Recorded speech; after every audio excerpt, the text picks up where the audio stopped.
Depuis quelques jours sur votre chaîne YouTube Cité Bio et dans la rubrique énergie électrique parlons-en, nous avons commencé à parler des défauts électriques, comment les identifier et quelles sont les dispositions à prendre pour les éviter.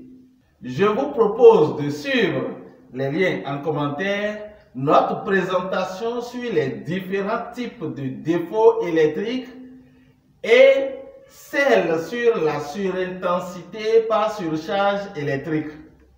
Le sujet de ce jour, la surintensité par court-circuit. Mes salutations à vous. Tout le plaisir est pour moi de partager avec vous ce moment. Contrairement à une surintensité par surcharge, une surintensité par court-circuit est le plus souvent soudaine et élevée, avec des valeurs pouvant atteindre en quelques millisecondes jusqu'à 1000 fois l'intensité habituelle. Un court-circuit est provoqué lorsque deux points de circuit affichant une différence de potentiel entrent accidentellement en contact, ce qui peut par exemple survenir si les isolants des conducteurs ont été détériorés ou si une forte humidité permet à l'électricité de passer d'un circuit à un autre. Il existe plusieurs façons de qualifier un court-circuit pour déterminer sa nature, sa gravité et décider des actions à mener. Voyons en fonction de sa durée. Le court-circuit est bref, ne déclenche pas le disjoncteur et se résorbe de lui-même sans nécessité d'intervention. On parlera d'auto-extincteur. Lorsque le court-circuit déclenche le disjoncteur et provoque de brèves coupures de courant, mais se résorbe de lui-même sans nécessité d'intervention, on parle de fugitif. Lorsque le court-circuit déclenche le disjoncteur et provoque une ou plusieurs longues coupures de courant, mais se résorbe de lui-même sans nécessité d'intervention, on parle de semi-permanent. Et lorsque le court-circuit déclenche le disjoncteur et provoque une coupure de courant persistante et nécessitant l'intervention d'un électricien, attention, on dit que c'est permanent. En fonction de son origine, on dit mécanique si deux conducteurs entrent en contact suite à la rupture accidentelle d'un connecteur à un branchement mal réalisé ou usagé ou au passage d'un rongeur par exemple. On dit que le court-circuit est d'origine surcharge électrique s'il est provoqué par des effets d'une surintensité prolongée ayant détérioré le circuit et ses composants. La surtension d'origine atmosphérique si le court-circuit est la conséquence d'un coup de foudre. En fonction des conducteurs concernés, monophasé lorsque le court-circuit est causé par la mise en contact d'une phase et d'un neutre. Biphasé lorsque le court-circuit est causé par la mise en contact de deux phases. Biphasétaire lorsque le court-circuit est causé par la mise en contact de deux phases et d'une terre.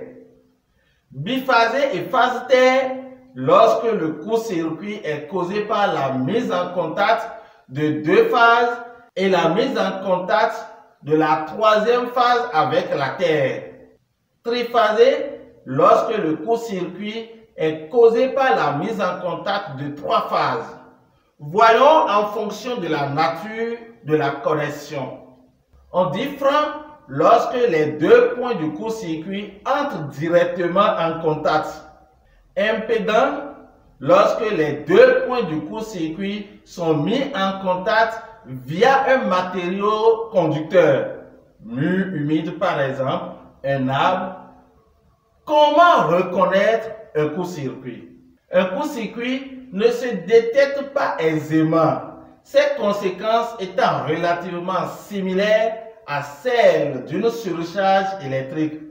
Néanmoins, la surintensité provoquée par un court-circuit étant beaucoup plus élevée, les signaux permettant de l'identifier sont généralement plus visibles et plus spectaculaires, à savoir le déclenchement du disjoncteur qui protège le circuit concerné, la survenue d'une panne électrique au niveau d'un circuit, d'un interrupteur ou d'une prise. Le lien en commentaire de notre présentation sur les différentes pannes électriques, ce qui nécessitera l'intervention d'un électricien pour identifier l'origine du court-circuit et réparer le ou les composants endommagés. L'apparition d'un arc électrique ou d'étincelle au niveau du point de contact. Voyons quelles sont les conséquences pour un court-circuit. Le plus souvent, les conséquences d'un court-circuit sont évitées par le déclenchement d'un disjoncteur qui stoppe le passage du courant dès qu'il détecte une surintensité importante. En revanche, si les dispositifs de protection sont inopérants et que le courant n'est pas stoppé, l'élévation brutale de l'intensité peut provoquer un échauffement important autour du point de contact, une électrisation ou une électrocution, un départ de feu. Vous voyez, c'est assez important. Comment éviter un court-circuit? Pour éviter un court-circuit, il convient de faire vérifier régulièrement l'état de votre installation électrique intérieure par un professionnel qualifié. Nous disposons de la bonne adresse d'un réseau de professionnels qualifiés et disponibles. En cas de besoin, contactez-nous au 01 95 23 67 23. Vous pouvez également procéder à la mise en sécurité ou à la mise en conformité de votre installation. Assurez-vous également qu'aucune partie de votre installation n'est exposée à l'humidité ou à la présence des rongeurs susceptibles de détériorer les isolants. Notez également qu'un court-circuit est la conséquence directe d'une surcharge électrique prolongée. Pour éviter que les isolants des fils conducteurs d'un circuit ne se détériorent en s'échauffant, risquant ainsi de provoquer un court-circuit, ne sollicitez pas un circuit ou une prise électrique au-delà de ses capacités. Nous vous invitons pour cela à suivre les bonnes pratiques en la matière rappelées dans la partie précédente. Nous voici à la fin de notre présentation. Prenons le rendez-vous du samedi prochain pour tout savoir sur la surtension, un autre défaut électrique. Gaëtan Hallyday, je suis. À samedi prochain.